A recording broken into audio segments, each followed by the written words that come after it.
Mais uma derrota e mais uma goleada sofrida pelo Inter de Roger Machado após perder por 4-0 para o Botafogo no Newton Santos pelo Campeonato Brasileiro. E aí, o modelo do Roger ruiu? Não dá mais? Tem que trocar o técnico? Vamos falar disso aqui nesse conteúdo, então fica comigo depois da vinheta.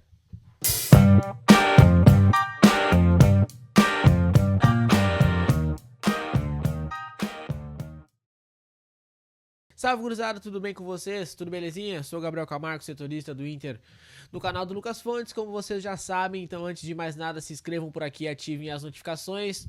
Deixe teu like, vamos falar bastante da derrota do Internacional para o Botafogo hoje lá no Newton Santos. Antes de mais nada, quero falar para vocês do nosso parceiro aqui, o Ativo Ultra, o estimulante do homem moderno. Então, se tá precisando daquela ajudinha, assim como os jogadores do Inter, de mandar uma caixa de ativo lá pro estádio Beira-Rio, clica no link que tá aqui embaixo na descrição, faz teu pedido e recebe na porta da sua casa. Gurizada, seguinte, o Inter jogou hoje uma das piores partidas que eu já vi no ano, não só do Inter, mas foi uma das piores partidas de futebol que eu assisti no ano, hoje, entre Inter e Botafogo. Assim, começa errado com o time que o Roger mandou a campo, né? A gente sabe que precisava preservar, a gente sabe que o jogo da quinta-feira é extremamente importante, mas mesmo com isso, a gente não pode admitir que o nosso esquema de jogo principal sejam 3 volantes. Isso aí é uma coisa que não pode acontecer, um time do tamanho do Internacional não pode ter como principal modelo de jogo 3 volantes. Sendo eles, desses 3 volantes, tendo o Thiago Maia, que é um cara que vinha mal, virou reserva, forçou saída, retornou, enfim.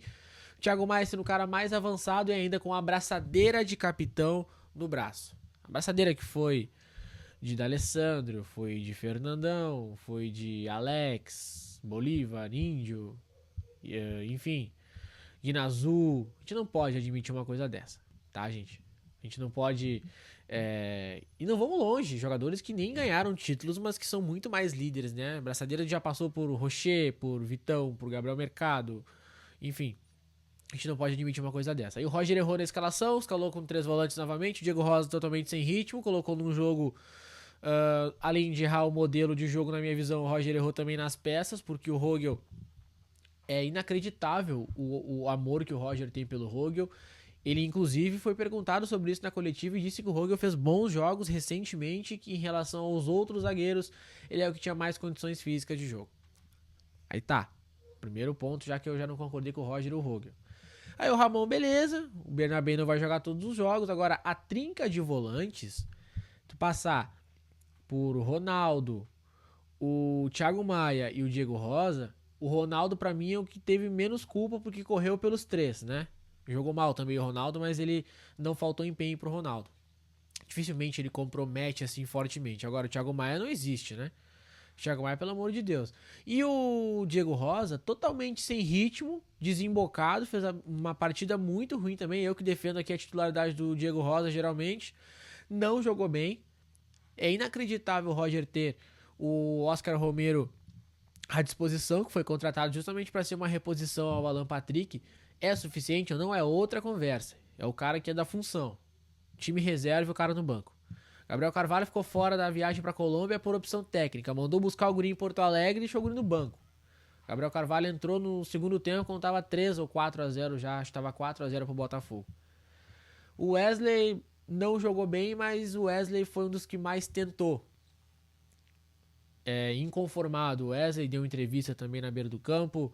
É um cara que não se omitiu, apesar de não ter feito um bom jogo. E outro cara que eu quero falar também, que o Roger tem um amor por esse jogador que é inacreditável, é o Bruno Tabata. Bruno Tabata que não soma 5 partidas boas com a camisa do Internacional. Ele chegou no meio do ano passado e ele não tem 5 partidas completas de bom rendimento com a camisa do Inter. E é um dos intocáveis do Roger Machado. É algo que ele vai precisar rever aí, porque o Inter tem uma grande decisão na quinta-feira. E o Botafogo abriu o placar muito cedo, né? Com 9 minutos, se eu não me engano, gol do Igor Jesus. E mesmo com o Botafogo abrindo o placar cedo, mesmo com os 3 volantes, o Inter não ficou esperando o Botafogo. A questão é que o Inter não tinha qualidade com a bola no pé, realmente. O Botafogo deu a bola pro Inter, o Inter conseguiu ter uma posse de bola totalmente improdutiva, que era um passe do Aguirre pros zagueiros, do zagueiro pro Ramon, do Ramon pros zagueiros, dos zagueiros pro Aguirre, o Ronaldo, zagueiro de novo. Uma posse de bola totalmente improdutiva do Inter no jogo de hoje. E assim, não adianta dizer que o Inter teve mais posse de bola, o Inter teve mais finalizações. Cara, ultimamente, o Inter é assim, ó. É qualquer jogada de perigo, é um chute e um gol. É um chute e um gol. O Antony fez a primeira defesa dele com 41 minutos do segundo tempo, quando tava 4-0 pro Botafogo. Aí não vou colocar também na conta do Antony os 4 gols, mas, pô, é um chama-gol também do caramba, né? É inacreditável a falha do Antony em questão de posicionamento em muitas das vezes, tá? Não foi nenhum frango, mas volto a dizer, bolas defensáveis e falha de posicionamento do goleiro do Internacional.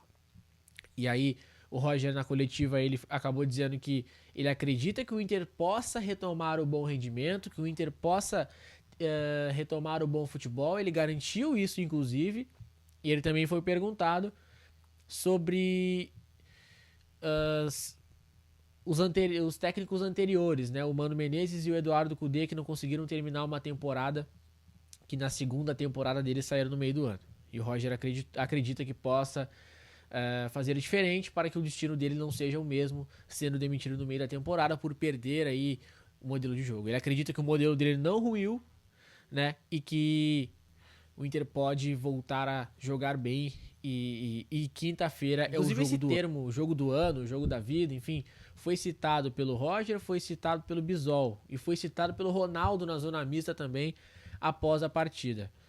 Mas também foi citado pelo D'Alessandro em Medellín, que era o jogo da vida do Internacional. O Inter foi lá e não venceu.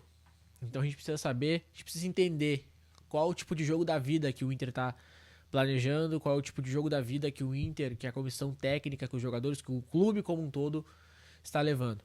Porque o Internacional precisa vencer na quinta-feira e agora nessas alturas eu nem me preocupo mais com o rendimento, né? Porque até então, até falei, perder pro Atlético Nacional não era um absurdo se não tivesse jogado tão mal.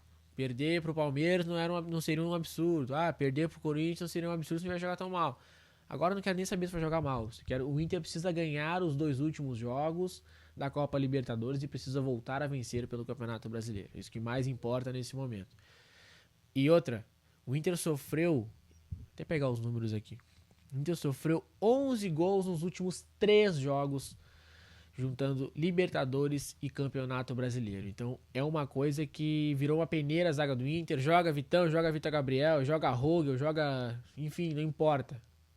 Joga Bernabé, joga Ramon, troca o lateral direito, lateral esquerdo. O Inter tá tomando muito gol e é algo muito preocupante que o Roger precisa ajustar urgentemente. E aí agora são 9 pontos, né? 13º colocado, 2 pontos acima da zona de rebaixamento no Campeonato Brasileiro. O Bisol foi perguntado, deu entrevista coletiva após o Roger, foi perguntado sobre o trabalho do Roger, foi perguntado sobre diversas questões. Em relação a isso, ele disse que o grupo e a comissão têm condições de dar a volta por cima, repetindo aí o que o Roger falou. Ele até se irritou um pouco com o Jairo, porque o Jairo acabou dizendo que a maioria da torcida nas redes sociais pedia a saída do Roger. Ele acabou dizendo que o Jairo não poderia se colocar como representante da torcida do Internacional, que ele não poderia falar pela torcida, e que nem todos pensam dessa forma em relação à saída do técnico colorado. Mas ele também citou que o Inter fez frente a grandes times há pouco tempo e que esse grupo pode dar uma resposta. Mas é que tá, o Inter fazer frente não significa ganhar, né? O Inter não ganhou do Flamengo, o Inter não ganhou do Grêmio com um técnico interino em crise, o Inter não ganhou do Palmeiras, o Inter não ganhou do Botafogo, o Inter não ganhou do Atlético Nacional. E o Inter ganhou do Atlético Nacional no Beira-Rio porque teve um jogador expulso do time colombiano. Então fazer frente não significa vencer. E fazer frente não levanta a taça, a gente sabe muito bem disso.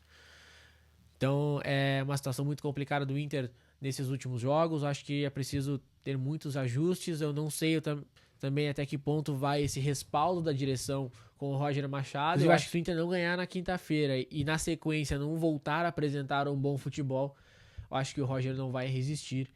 Inclusive o José Olavo Bisol, que é vice-presidente de futebol do Internacional. Chegou até aqui, deixa teu like, te inscreve no canal, ativa as notificações.